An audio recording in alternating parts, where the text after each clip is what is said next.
This is an international podcast transmission. Is anyone out there? If you're listening, you've reached the No Fixed Agenda podcast. Because like India, there's no rules on the road. It's just like that would be interesting. He's like, I can do it, and we're like, literally, no, you know. I learned how to drive in Mexico, so I would equate that it's somewhat similar. It probably is. Yeah, I say there's no laws, just suggestions. I don't know. India would seem like it would be like traffic. They go on the other side of the road, right at you. Yeah. Stop sign if they feel like it. Yeah. Red light. I would much rather drive in Mexico versus down there for sure.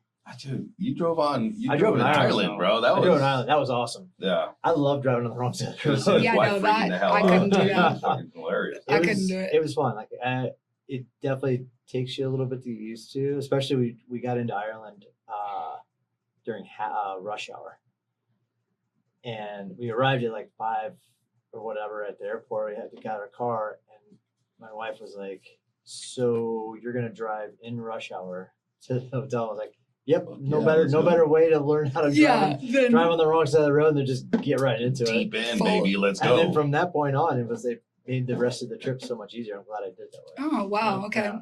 I have to remember versus waiting crossing. until like, okay, it's 9 o'clock now. The roads are going to be a little bit quieter. Let's just go. It's almost maybe better to be with traffic, with other cars versus trying to figure it out solo. Behaviors. Yeah. I mean, there was a lot of questionable shit in Mexico, though, dude. Yeah. A lot of questionable driving. There was like the last day we were there, we noticed like, you see the Instagram reels of all the dudes like in India driving, packing up chickens and shit like that. Yeah. We didn't see hardly any of that, but towards the last days, we started seeing a lot of families on like Vespas and shit. I'm not talking like, it's like 2 or 3 people and a child, bro. It was just like, and like the child's in the middle of Vespa, hanging on for dear life. And I got a grandson who's 3 years old. I can't imagine putting him in a Vespa with like 2 other people in the back behind me, dude. Just... Well, I saw that. I saw that video, right? Yeah. That was just one of them, dude. Yeah. And there was a lot of like, they had a nice big, you're in the middle of the jungle, dude. And so it was driving from the airport to our hotel. The roads wide open, but people just don't give a shit. Like you'll have slow cars just right in the shoulder, and other people just go fly in. It was. Have you ever been to Tulum? Mm-hmm. Just once. I've never been. It's. I guess it's the in place, the trendy place to go now. I guess is that right? It wasn't that great. No. I mean, don't get me wrong. I had a blast. Sorry to all the Mexicans down there that live in Tulum. They dude. I talked to a lot of Mexicans in Tulum, and a lot of them said the same thing. In the story, because you know me, I hate the resort stuff. I'm not a big resort guy. And that's why I don't like Cabo as much. I feel like Cabo is too much like America when I'm there. 100%. And Tulum's the same way. Public beaches, but no public access to the beaches. Oh. Yeah. And so you have to like go through the hotel. You have to pay. You have to buy something at the hotel. Yeah. You got to do like they were trying to sell us a ticket for like, oh, you get free entrance to the beach house. And we'll give you access to the beach. And that's like their thing. And so I talked to a lot of locals and they were just like, this is messed up. This is like the worst economy we've ever had. I never even thought about that. Mm-hmm. I can't really remember. We definitely went to the like hotels and sat out there like beach cabanas, but I don't remember. That would be annoying that the beach wouldn't be open. As a local. Yeah. Right. Like, just think about Oceanside, dude. Like we pay an arm and a leg to be here in Oceanside, Carlsbad, Encinitas. Like imagine if the city came or the government came up to you and said, you know what? You don't get access to dude, that would there was like a big the ruins, the same thing. The ruins were like an eminent domain, dude. It was pretty cool. But I mean, it was cool to see them, but it was not cool for the locals. Like I talked to like 5 or 6 locals. Yeah, that's terrible actually. Yeah, they got like kicked out of their homes, and it's a trip. But other than that, fantastic. I haven't had the Montezuma revenge yet. There you go. That's good. I think you're safe then. Yeah, I don't know. Now you've heard all about his vacation. Yeah. Now let's hear about you. Your set says the happiest. Is that the truth? Your hat says that. I'm sorry. It is the truth. It is the truth. Why so? Just things are really working out right now. Yeah. I've recently moved back to San Diego. I guess not recently. I keep saying recently, but it's been 2 years. So, and this is where I grew up. So I'm happy to be home. Where were you before? I was up in LA for 12 years. So yeah. That's a third world country right there, bro. I don't know how I survived for that long. I went to college there and then I stayed for 8. And I kept saying, I'm not going to keep living in LA. I'm not going to keep living in LA. What part of LA? I was in Marina Del Rey. Oh, yeah. Yeah. Wow. That's not that bad. That's like the best part of LA for sure. So I was born there, but I moved down here when I was like 8. So okay. A lot of family up there. So where in LA? I was in East LA. Okay. Highland Park was the primary area where we lived.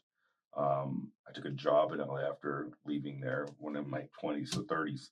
And I was staying there for 6 months by the stadium, Dodger Stadium up in Atwater. Yeah. Yeah, I was in Atwater for 6 months. And then, because my wife was like, I'm not moving to LA.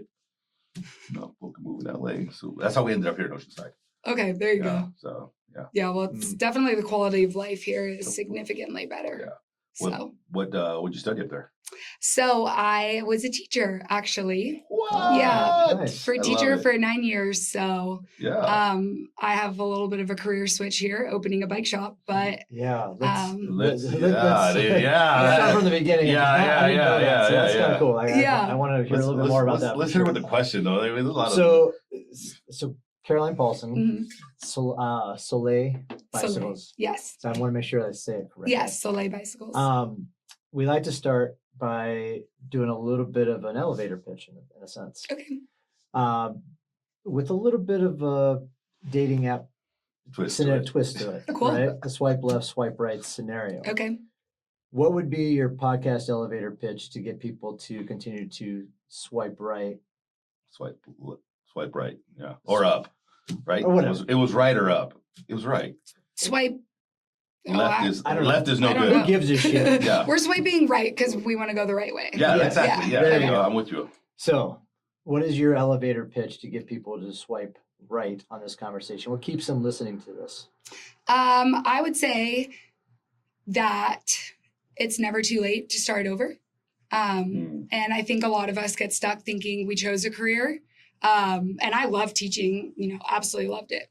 But it took a leap of faith for me to do a career switch and do something different. And so I think a lot of people are afraid of doing that. So amen, sister. I would agree with that, especially going from a teaching job to being a business owner. Yeah. That is a huge jump. leap. You had that. Same thing. I wasn't a teacher though. Wasn't a teacher. Corporate America to be in a business owner. In my 40s. Yeah.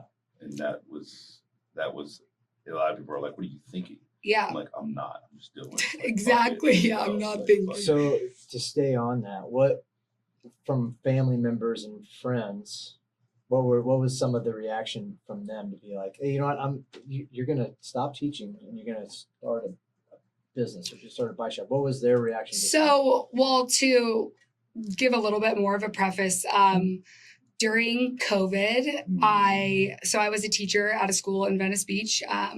And during COVID, I ended up homeschooling 7 boys at a house in Venice. Okay. Wow. And I wasn't sure if I wanted to stay in LA, kind of what the next, I was ready for something different.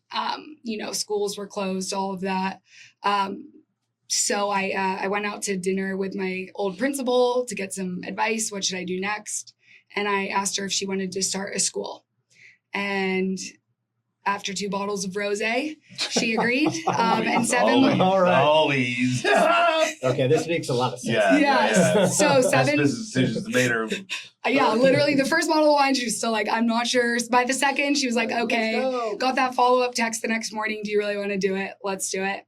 I had no idea how to start a school, but within 7 months, we had fully built the entire school from the ground up and opened, and the school is still running today. So like a charter school? It is an independent K-8 school in Santa Monica. Yeah. Wow. Yeah. What's the name of it? Sycamore Community School. Wow. Yeah. Dude. So that's huge accomplishment. Yeah. So wow. What year was that? That was in 2021. Wow. Yeah. Yeah. COVID is what the conversation that was brought upon like that, right? Mm-hmm. So But so many businesses came out of that whole craziness. Yeah. Dude. It was, I mean, if there was a time to start a school, it was then. Yeah, so we yeah. capitalized on that. And Wow. I was really passionate about like, you know, not just teaching students academics, but teaching them like life skills and having them love school and being engaged and community members. And I just felt like there's so much lacking in education, and a lot of people are missing the main point. Like, I get it. Of course, academics are so important, but they're not everything. And quite frankly, if you're missing this whole other part of these children's lives, they're not going to be able to learn anyways. Yeah. And so that was really the mission behind the school, especially with COVID, all the kids going home, you know, learning at home and all of it, you know, the social aspect in being in school is so important for children and development. And so when they came back to school, you know, there was different challenges for teachers because they've been at home with their siblings for a year. So kind of reteaching, like, you know. And do you have kids yourself? I don't. No. Thank God. I was like, we know teachers that are parents, and like, I could not, and I've always said this during COVID, and I still say this now, like, I can't fathom going through the environment that was created in COVID. For the teachers to go, I have to deal with other people's kids, 1. 2, I got to educate them somehow, some form, right? While the parents drinking 2 bottles of rosé. Literally just to trying to make survive. their own business out, right? And so it's like, and then you got to turn that off and then deal with your own kids.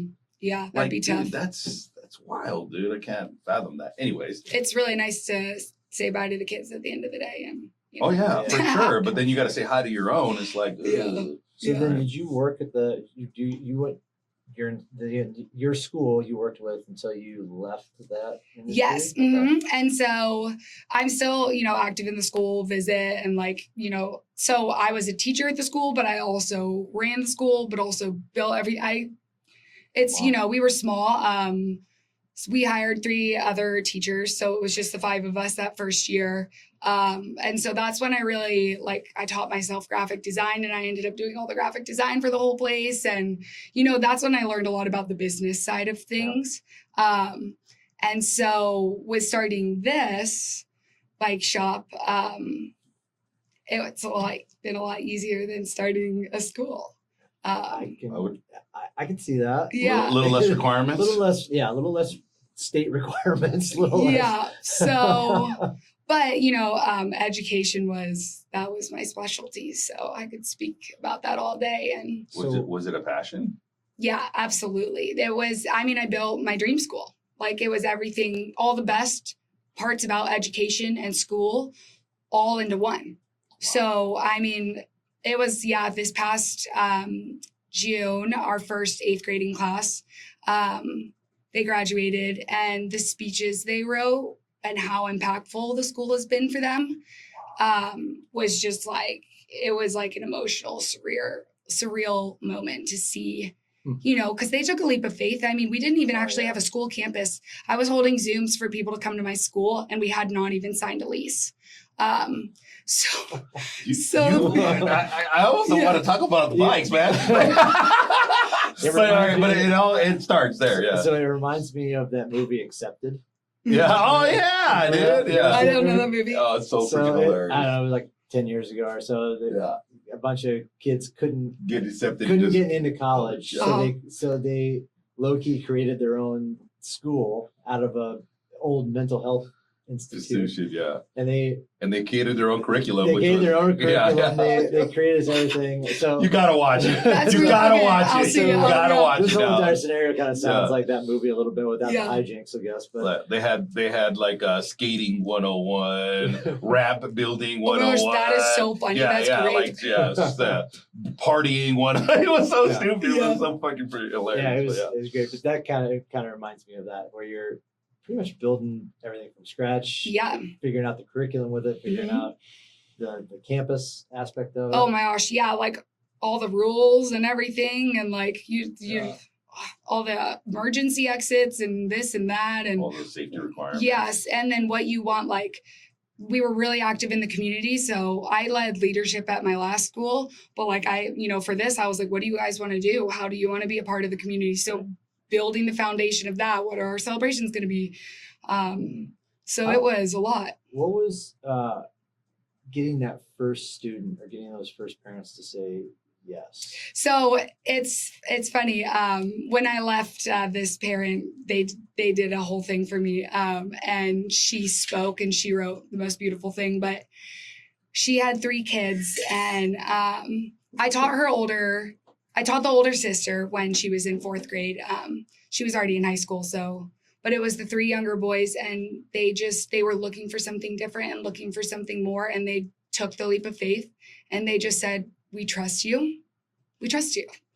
And we were like, okay, there we go. We have our first 3. I just remember being so excited. Yeah, exactly. I can only imagine, like, we trust you, trust. Yeah. It's like the number one thing that and we were like, well, you know, at the end of the day, whether we're teaching it in a backyard, like we will teach your students. And so it was wild. Wow. How big is the school now? We had 36 our first year, which is crazy because I had 36 in my class at my last year. In your class? Yeah. Not in the school. In the school, yeah. I'm like, so 36 sounds small, but it didn't feel that small that first year. Then we had 74, 96, and so now we have a wait list for all the grades. What's the capacity? Well, we've been expanding the school, so we've taken over some buildings. It's attached to a church. Got it. Yeah, when we were trying to find the location, I was like, how do you start a school? Like, where do I even look? Like, I literally like met up with a friend who was in real estate and was like, what do I do? What do I look for? He set me up with a broker. We were looking for creative office spaces to turn into it. Schools don't just like pop up. Yeah. And then especially in Santa Monica, wasn't going to go through the permitting process. Then one day my broker calls me and he's like, hey, there's a school that just opened up. And it had a sycamore tree in the middle of it. And we already had named our school Sycamore Community School. A lot of people think the school is named after the tree, but actually, so we're like a school in Santa Monica. A private school in the area had leased it, put $500,000 into revamping the school, and the kids never went back. LA didn't lift the mask until maybe like April. And then they were there for a couple weeks before school got out for summer. And it was just their 5th and 6th grade because they were spreading people out. So they weren't going to renew it. We went and visited, and I was like, okay, if we don't get this location, then that's our sign. We should not start a school because there's a sycamore tree in the middle. Like, this is, so if we can't, go through with the lease, but we did. And we got our keys 7 days before school started. So 7 days to set up the entire school. Wow. But yeah. You didn't sleep for 7 days, I'm assuming. Yeah. I don't think I slept that entire year, that first year. Yeah. Oh, man. But my students were like so excited to be there. Yeah. And they were so supportive of me, and they knew like. Talk about the fulfillment. Yeah. Of just like, I can only think about the goosebumps you got from the graduation aspect of things. Like that is when you have the ability to touch somebody's life and change. Man, I want to start crying right now. And change it for the better and doing what you absolutely love. There is no greater form of fulfillment. Yeah, it really, truly, it's true. There's really no greater form of fulfillment. Like no paycheck, no nothing. Yeah. Like that is it right there. Mm-hmm. That is the best currency there is in this planet, in my opinion. Yeah, and just seeing like we walked to the library once a week. We walked to the beach. We walked to the metro for our field trips. So they learned how to function in the community, how to be safe, how navigation, like we shot a whole series on education, and this was like the biggest topic that we talked about, how dysfunctional the educational system was, right? And so how kids nowadays don't know. We had a superintendent in here, and he was talking, it wasn't designed for everybody, but you have this kind of inspiration, this kind of school where it sounds like it was designed for it, for everybody. Because those are the learning experiences. When you think of your childhood, what do you remember? School. Do you remember whatever you were reading out of a book? No, I remember 2 things. The shittiest teacher I had and the best teacher I had. There you go. That's the only. Do you remember your 4th grade teacher? Hell no. Oh, most people usually remember their 4th grade teacher. I taught 4th grade. No, I remember my 3rd grade teacher. I remember 3 teachers, dude. Yeah. One of- Actually, I remember my 6th grade teacher too. But after that, I'm kind of So they probably made an emotional impact on Yeah. you. Well, my preschool teacher had a mean crush on her. She had long hair. And I was like, she's so pretty. Like, I was in preschool, all right? Leave me alone. Yeah. But she was like, I used to tell my mom, her hair is so pretty. yeah. And so I'm gonna leave that one. yeah, leave it alone. Leave it alone. Anyway. But I remember my shittiest teacher, who Mr. Forrest, I don't even know if he's alive still. I'm freaking pushing 50, right? But he was the shittiest one that made me feel dumb. Yeah, see, Right. and then I remember Espinosa, Mr. Espinosa. He was the one that kind of like related to me. yeah, Like 100%, like talked my language, understood my culture, understood where I was coming from. Yeah. Like that's the shit. He was just like, even when I got expelled out of high school because of the things that I was doing, he's the one who caught me and he looked right at me. Didn't like grab me and he was like, you know what you got to do? Yeah. And I ran, I left. Then he called me. He's like, hey man, that's not what you had to do. Yeah, that And I wasn't had it. enough respect for him to go back to the school and take what was coming to me, right? And so that's why I remember him, because in math class, he was the guy. Like Yeah. he's the only reason why I'm good at math, to be honest with you. Mhm. Right. Wow, And that's so that's yeah, so it's impactful. like greatest freaking fulfillment that you could ever get is doing Yeah. what you were doing for a living. But we digress. We Yeah. digress. What got you? Let's transition into Soleil now. Yes. So was there anything in between the two, or you went straight from? So my dad was diagnosed with cancer, and I drove to San Diego every single weekend for the whole school year. He was diagnosed in September, so right as the school year had started, and he couldn't be around. My mom was with him. He was in the hospital for a long time, but my brothers weren't allowed to visit because they had little children. We never specified I was in a school. I mean, I would sit in the corner with 2 masks on, but I knew I needed to be closer to family. And my dad, he beat cancer. He's cancer free now. So it's all a good, it's a good ending, but that year was a lot for me. It took a toll on me, and San Diego's my home. This is where I grew up. And so it was really hard to be like, okay, like I've started a school. Like I feel like I've peaked in my career. I started school when I was 28. I'm 32 now, and it's like, what do I do next? And so when I moved home that summer, I felt really like lost. I knew I didn't want to just get a job at a school. I was like, I don't know how I design my own school and then I become a teacher and follow someone else's rules and curriculums.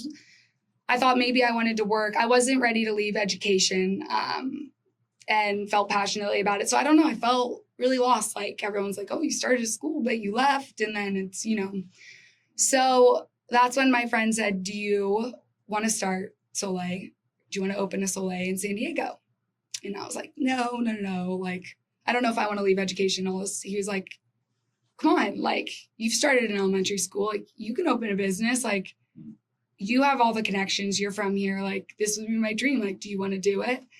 And I wasn't sure, but after a few initial meetings, I realized like it lit me up inside, and the passion I felt again for starting this process over was it for me. So I said, okay.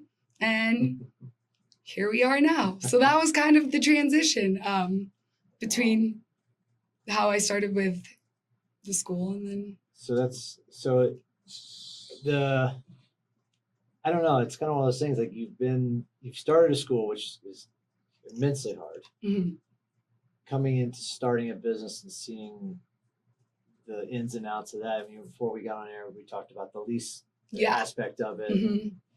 And the 80-page lease that you had to look at and the ins and outs of the location you're at and stuff. What, as you've gone through this process, what's been kind of one of the hardest things that you've looked at and been like, okay, this is a lot tougher than, has there been anything that looked at it as, this has been a lot more difficult than opening up a school? I mean, the thing is with my school, I didn't know anything about marketing. I didn't know anything about business. It was all learning it from scratch. Mm-hmm. And I didn't know anyone who had started a school. So there wasn't really people I could lean on for that. With this, it's just been like asking for support and leaning on people that know. You don't have to be the smartest person in the room, but you can fill yourself in a room with people who know. So I just, I think I've learned to ask questions and ask for help and guidance. And I think the one difficult thing, so I have support with Soleil up in LA, and my dad is my mentor, and he's a successful businessman, and he helps guide me with everything. And it's been fun to work with him and have, just do it together, even though sometimes I'm like, okay, Dad, So talk about Soleil a little bit for people who don't know what the brand is. Mm-hmm. Kind of explain the bike brand itself. Yeah. So Soleil was started by a group of guys, and their mission was that bikes don't need to be expensive. That we should be getting people out on bikes. They can be a representation of you. They can be your mobile canvas. And they don't have to break the bank to do that. And so our logo has like the accent on the E is a guy jumping. And it was them taking the leap of faith, starting Soleil. Started with just their single fixie bike. They're awesome colors. They're super cool. And then it's grown, obviously, beach cruisers, commuters, and then the e-bikes. They just launched their e-bike 2 years ago. And so that's what I've been growing and working on, because e-bikes are big in San Diego. But basically, it's a lifestyle brand. And it's about community and bringing people together. And people notice Soleils because they're good looking bikes. Yeah. Is your shop more focused on the e-bike scenario, or are you guys going to carry a little bit of everything? We'll carry the other bikes, but I don't know how they'll do. I think e-bikes will be our big and main seller. Especially in San Diego. Yeah. I mean, being coastal. Yeah. I had a single speed when I lived in LA. I would take the bike path to work. There was one hill I'd have to hop off. But it was no problem. I didn't need an e-bike. I moved back here to Encinitas. And I put it up in my garage, and it's been there ever since. And I got an e-bike. And so I actually got a Soleil e-bike before I even was doing all of this. So what's the difference? I mean, it's hard to, without visual, right? Yeah. Without a bike here in the studio, like what's the difference really between a Soleil and a Red Rover or whatever other brand is out there? Is there a huge difference between, or is it just more of the lifestyle cruiser look scenario? I mean, I would say the price point, they're very, very reasonably priced. And we did that because, again, the quality is fantastic. And I've had a lot of friends on all my bikes and everything for the past year, moving them, photo shoots, and they're in great shape. So the quality is unbelievable. And so I think people, there's bikes that are $3,000, $4,000. Ours retail for $1,800. We have one coming out for $1,200. We're keeping them low. They don't need. he's on legitimately on right now. Like, I'm listening to what better way to shop when you got a voice of the brand, bro? Why not, man? Like, so people are like, that price point is incredible, and we're like, bikes don't have to be. That's the first thing I said to you when I met you, when you had your bikes there, and I asked how much it was, and you were like $1,800. I was like, what? Yeah. Excuse me. And other brands are now adopting that. So actually, a lot of e-bike companies are lowering their prices. Yeah. But I mean, if we want to get people, out of cars and biking more and getting around, and I look at my e-bike as a form of transportation. I live a mile up the street from my shop. I work out. I go to Pilates right next to my shop. Like, I surf right there. Everything is in my Encinitas bubble. Yeah. Blessed. That's what I get after being in LA for 12 years and sitting in traffic. And I deserve this. You can live in heaven. I deserve this. I really do. Yeah. But I use an e-bike to get everywhere. So it can, it's more affordable than, it's more affordable than buying a car, but it's more affordable than buying a bike that's $4,000, $5,000. What is I see on your website, so I'm looking and I'm shopping and I got all kinds of questions, right? Mm-hmm. Sorry, Suzette. Sorry. I am in the market for another bike, by the way. Okay. An e-bike or a normal? Road bike. Okay. I see you guys have some road bikes, but I see I want to, one of my clients wants me to do a try with him. Yeah, I wouldn't recommend our bikes for that. Okay. So That's honest. I love yeah, that. mhm, Yeah. absolutely. Ours love are that. for more like the social riding and Got it. getting Yeah, I around and see. stuff, but That's- not racing. Yeah. Bar I hopping. s- Yeah. Going to the mhm. store. Getting to work in the morning. Yeah. Mm. But if I racing, s- I don't think so. I see a lot of all-terrain hybrid bikes. Yeah. The Nice. 4th of Okay. July. Now you Oh, just okay, pushed in got my it. bubble. Got it. Yeah. Because I got a road bike, but it's just like, it's a You done the short- Oceanside bike parade? No, I have not. Bruh. Yeah, it's on That 4th of is your July. vibe. That Yeah. is my vibe. That is Yeah. your vibe. I'll have to look It's into it. About Yes. 2,000 cyclists just cruising, cruisers, You could. mountain bikes, everything. I got a great marketing idea for you. Ooh. Why aren't you like little setting, types? why aren't you setting up a booth there? Ooh, maybe Ride our bikes for free, right? Yeah. Give me a credit card on file. Yeah. Give me a freaking I'm all about this. like Yeah. people are gonna be parking their bikes. They can just walk to you and drive a Soleil. Yeah. That's a casual bike. Ooh, Yeah. okay, let's go. Yeah. We love this. I am I'm helping here. But What yeah. I'm kind of curious. Mhm. The e-bike scenario Mhm. around San Diego right now, right? Yeah. Great. Like I Mm. love seeing the e-bikes out there. I'd like to know your take on some of the youth and e-bike rules and being too young to ride them and all that stuff. Like, is that something that you guys consider when you're going through the process of selling those bikes? And what should we be telling adults and our parents that are looking to buy bikes for their kids? Because that's like I live in Carlsbad, Mhm.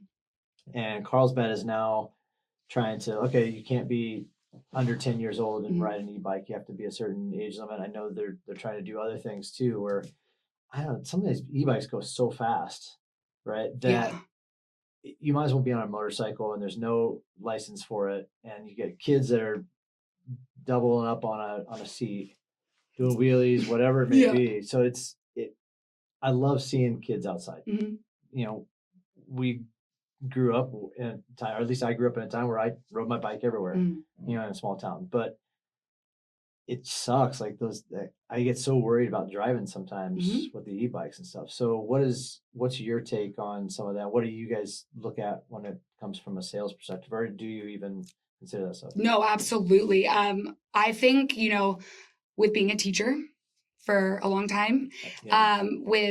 for me in Encinitas, I live across the street from a high school. I'm also 1 mile up the street from my bike shop. So I'm a business owner, I'm a resident, but I'm also education. So I have the 3 different perspectives. And that is, that's something that they're looking at right now. What should the laws be around youth and riding? And I think from a sales perspective, safety. When I think of everything, I'm just safe. How can we make the roads safe? How can parents be informed? How can children be informed? I know there's pilot studies right now about different age groups and different limits and this and that. And I think what it comes down to is thinking about the children and what is safe. Yeah. And there's, I don't have one opinion of this way or that way, but I do know that it is an issue and it's something that cities need to look at. In California, they're looking. And there's been, unfortunately, accidents in Encinitas, and children on e-bikes have been killed. I don't think people need to be children need to be on e-bikes that go 40 miles an hour and pop wheelies and this and that. And so I do think that the laws and regulations that are coming in are going to be good. But I think there's going to be a lot of different factors that come in. But it starts with educating the children, I think that's excuse me. That's the hard part is, a lot of these parents just want to get their kids outside, Mhm. right? They go out and they go to Costco and they buy a Costco e-bike just to get on a bike and go going. But there's no thought process of, well, what are these guys going to be doing, or how fast are they going to be going on this e-bike, or are they like wearing their half the time I don't even see kids wearing helmets. Yeah, that's Right. true. And so it's tough from that perspective is like, how do you educate the kids, but how do you even educate the parents a little bit more on, listen guys, we understand you want kids to be outside, but we have to have some acknowledgments here of what is the actual realistic scenario that the kids are doing. Yeah, and it's like, okay, so then you can think about it like you can force them to take classes or but that just comes down to almost like a permit. But I do think if I were a parent, I would make my children go to the educational courses about it, because I think it's, I'm not against children being on bikes. No, I'm not either. But And so I think like it gives them street awareness and street smarts that they'll get before they're 16. It helps them understand where they're going, the navigation outside. There's so many positives, but like children think they're invincible. Facts. And, that's the difference between adults and children. I'm on my e-bike and I'm like, I am not invincible. I don't want to die. I don't want to die. I always assume the cars don't see me or, taking that safety measures. But children, they have a little bit, teenagers can have that mindset that they're invincible and they're not. As a distributor of bikes, how involved are you like on the manufacturing side is that all Soleil, right? Yeah. You're aware, right? Oh, so, yeah. So as a distributor of Soleil bikes, you mentioned some litigation coming down from some of these cities. Are you aware of any of that? Mm-hmm. What are some of those things? Yeah. So California is making a law about the switching between the classes of e-bikes. And so I think a huge issue was parents were buying e-bikes thinking they were going a certain speed, kids were jailbreaking them and going faster, right? So there's laws going into effect about that. Class 1, are you guys aware of the 3 classes? So I think that's interesting is I don't think a lot of people really know about the different classes. Yeah. Okay. And when as somebody who would be buying a bike for their kid, like that's probably not one thing you think of is like, oh, there's just an e-bike. There's 3 different classes. Yeah, it's just an e-bike. It's going to go X amount of speed, whatever. So it can't go fast enough to kill my kid, can it? Yeah. But, so I think that is the huge misconception that there's all these different classes. So just for the listeners, explain the classes. Yeah. So you have a class 1 e-bike. That means it can go up to 21 miles an hour. Or 20 miles an hour. There's no throttle. It's just pedal assist. Yep. So that's considered class 1. Class 1, you can ride on bike paths. You can, pretty much spring around everywhere. They're piloting studies with age about the Class different 1. classes. Yeah. So I'll go through all the classes and then we can talk about that. But class 2 it goes up to 21 miles an hour, but it's pedal assist and throttle. Mm-hmm. So that means you have an option for the throttle. I like the throttle. When I'm at a stop sign, I like to be able to use the throttle to get started or a stoplight. It's a smoother, faster transition than waiting for the pedal assist to kick in. However, some people don't like the throttle. Some people only like it. Class 3 is up to 28 miles an hour, and that is pedal assist only. And so you can go fast, but there's no throttle. Some bikes, however, do have the throttle and the pedal up to 28. Soleil's does not, but some bikes do. And then there are bikes that didn't have a speed limit at all. So the Soleil's cuts out at 28, doesn't let you keep gaining speed up to 40, but other bikes you can jailbreak. Or they come out of the manufacturer that way. I'm not 100% sure, and I'm not sure around the messaging around it, but I know they go fast, and so that's the different class levels, and those are not allowed on those aren't allowed on bike paths. And then there's actually off-road vehicles or off-road near trains, so those ones go over the 28, but they are not street legal.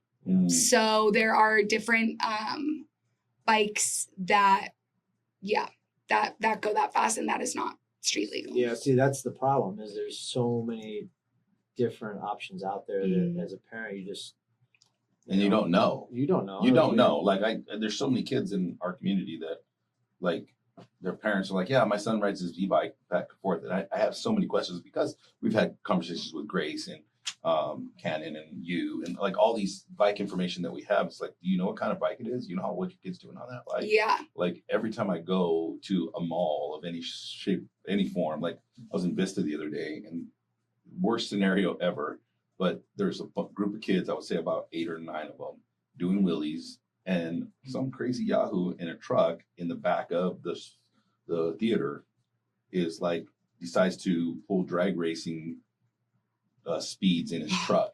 Gosh. And I'm watching these kids do wheelies going towards him, and then I see him bolting, and I'm like, anxiety. Yeah. Like I'm gonna have to save some kid's life right now, right? And the kid stopped, thank God, but it was very abrupt stop. He almost fell off his bike, and this complete idiot in a truck.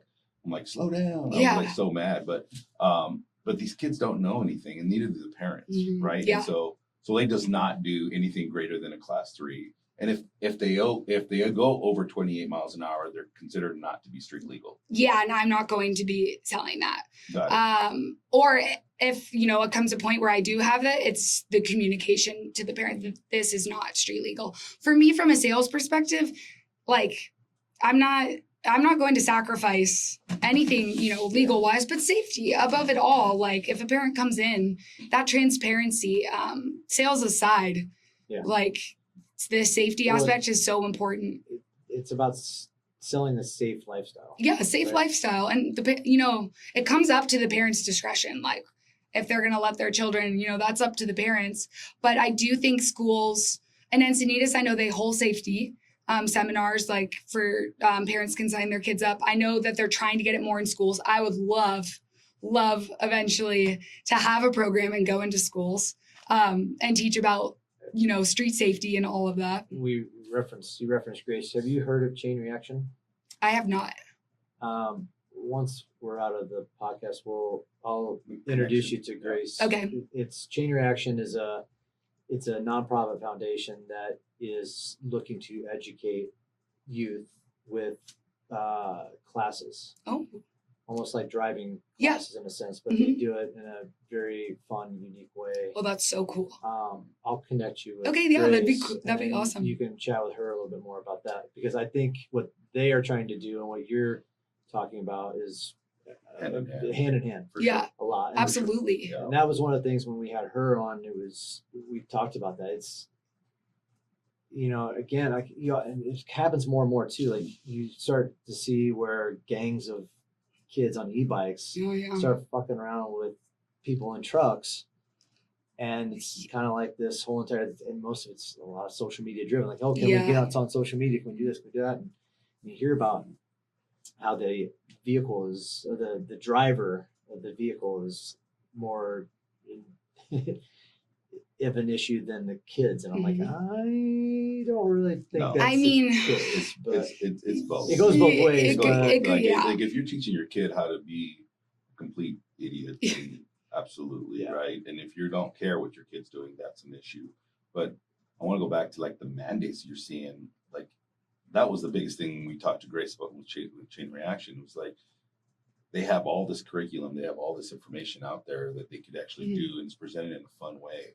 But it's almost like if it's mandated by my mom or my dad, like, okay, whatever, right? You're not going to get this bike unless you do this, right? Yeah. The kid still has a problem, right? He still has free reign to do whatever the heck he wants, or he might even know a friend to jailbreak it from a level 1 to a level 3, or to an illegal, not roadworthy bike, right? And so like those scenarios are always going to happen, right? But if there's no mandate from, obviously, and I'm not a big government, put more onto us, but I am about incorporating certain mandates that would save lives. Yeah. Right. And so if you're going to go buy a bike, an e-bike, 1, 2, or 3, or you're going to go jailbreak, you should have a valid driver's license, right? Yeah. I mean, we can't drive a car unless we have a license, right? We can't even buy a car unless we have a license.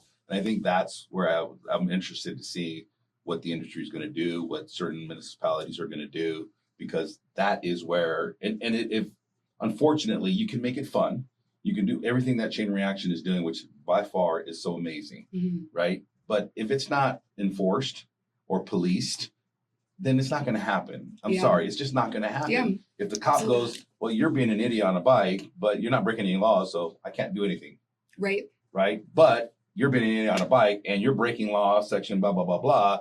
Now I'm taking you to juvie or back to your mom's house and putting a restriction on your license to drive. Yeah. Like now all of a sudden you get pulled over, you might go ride it, but then you might get a fine. Like then things start to change, right? Yeah, exactly. And so it's not, we were talking about this way back. It's not an issue in other parts. Like, I mean, I'm from South San Diego and there's not a slew of e-bikes. It's a coastal problem, right? It is a huge coastal problem. Like Venice, you see them, right? All the beach areas, you see them. Like Encinitas, you see it. Oceanside, Carlsbad. Oh, yeah. But you go to, you go into Logan Heights or National City, you're not seeing this stuff, right? Yeah. And so it's definitely like coastal for sure. And I think, it comes down to like, what's the safety measures of the city? I feel lucky to live in Encinitas because they have been improving the bike lanes. They lowered the speed limit actually in Encinitas so that cars are on the same level as e-bikes. So while I'm riding, the speed limit's 25 or 20 miles an hour, and that's what I'm going. I'm going with the cars. So they're trying to do the bike paths and all of that. But what it comes down to is, the safety of it, because you're still going to have drivers. You're still going to have people that are distracted. And, I think it comes to the educational pieces for it and providing it and doing it in schools. If it were up to me, you would have to take a safety class before you ride an e-bike if you're a child. But I know, again, if that's not mandated, like you said, some people aren't going to, but I think incorporating it in the schools would make a huge difference. And also, like, they just made it very clear in Encinitas, it's illegal. Bikes that don't have pedals and you can't pedal, that is not an e-bike. They're classifying that as like a motor cycle. And kids are getting tickets for those. And they're around. And so and Encinitas has been really on it recently with the cops and, handing out tickets and helmets and all of that. I don't think, again, like it's the government coming in and all of this, blah, blah, blah, but NC's had a problem and it's forcing people to be safer. Yeah. I think getting bike lanes has made a huge difference. I live right off Santa Fe Drive. Don't even get me started. Are you guys aware of Santa Fe Drive and the construction and the $7 million? We've heard the absolute shit show that in front of my house. I've watched it from the past 2 years. I'm not thrilled. There was a kid who died on an e-bike on Santa Fe. It started this. I don't know what they spent the $7 million on, but they ran out of money and they plopped lines on the road. And one day I said, no, this can't be it. And they never got to the intersection and the safe bike paths. That's a whole different thing. But Jesus, isn't that crazy how they spend all that money to put the extra bike lane on the Coast Highway, right? The to and from. Oh yeah. Right, and then they run out of money on a side street that's already an issue, and they can't. The whole thing was for the bike lanes and the crosswalks. Yeah. They never got to that. Yeah. So the only place I feel like Jesus take the wheel is when I'm actually right about to get to my house next to the high school, which doesn't make sense.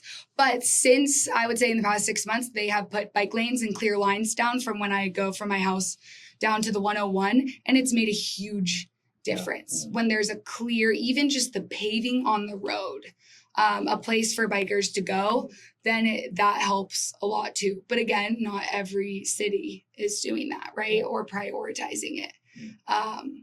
But it's an issue, and legislation that they're going to have to figure it out, and they're pilot studying right now different age limits, and you cannot be younger than 12 years old. I think they're piloting for class 2, and I mean you have to wear a helmet under 18. They're piloting everyone wearing a helmet if you're riding a class 3 bike, so they're going to see how it goes, but as e-bikes become more popular, it's something, that people need to start thinking about. Does Soleil produce helmets, or is that just... Oh, yes, we do. In 4 different colors. And so they produce helmets. Are they because we talked about this with Grace as well, and some of these helmets are not rated for speeds of 20 plus miles an hour. Yeah. Right? Are yours? Yes, absolutely. Okay. And, helmets actually are cool and trendy these days. When we think about the helmets we grew up with, Yeah, a little bit versus the helmets now, like it doesn't stunt your style to wear a helmet, and you can get ones with cool leather straps. And I mean, even I think like more in the winter when I'm biking and it's like so cold on my face, like getting motorcycle type helmets and really protecting, I think that's also something that people are really looking into, is like, if you're going really fast, what type of helmet should you be wearing? Yeah.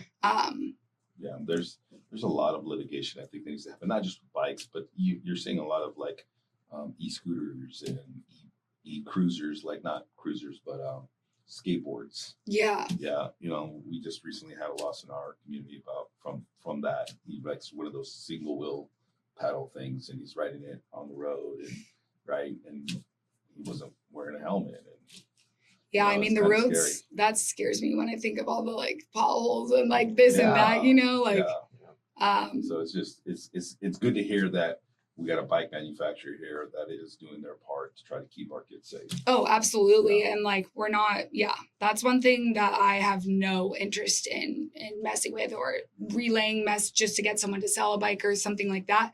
It's educating the parents. And I will be partnering with Encinitas, and I would love to hold safety classes, courses, all of that at my shop, or have handouts or recommend parents to different, nonprofits or that can educate. And I really think empowering the children, and if they're going to be on it, then let's help them. You got to make it cool for them. You got to make it cool to do a certification and buy a bike. And I mean, when my friends go riding with me, like my roommate, for example, was very intimidated by riding e-bikes, and she decided, this is my e-bike era. I want to e-bike this summer. So I said, okay, we'll go together. And so we biked everywhere together, and I did all the routes with her. I said, hey, I avoid this main street. I go in the neighborhood here, and this is how I do this. This is when it's safer to be a car. I always say it's safer to be a car than, and where like there's no bike lane or, merging. It's safer just to be in the middle and be a car than be on the side. And then cars are maybe trying to pass you, and that's where things get in. So I taught her all the places. This is where I put my hand. I'm going in. I'm a car. And now she bikes everywhere on her own. She's teaching her friends how to use them. She borrows e-bikes from the shop. But it's like, it was practicing. And so when all my friends would buy a bike from me, I actually would ride home with them. And I would do the route with them for the first time and kind of walk them through the steps. So now then they have that confidence.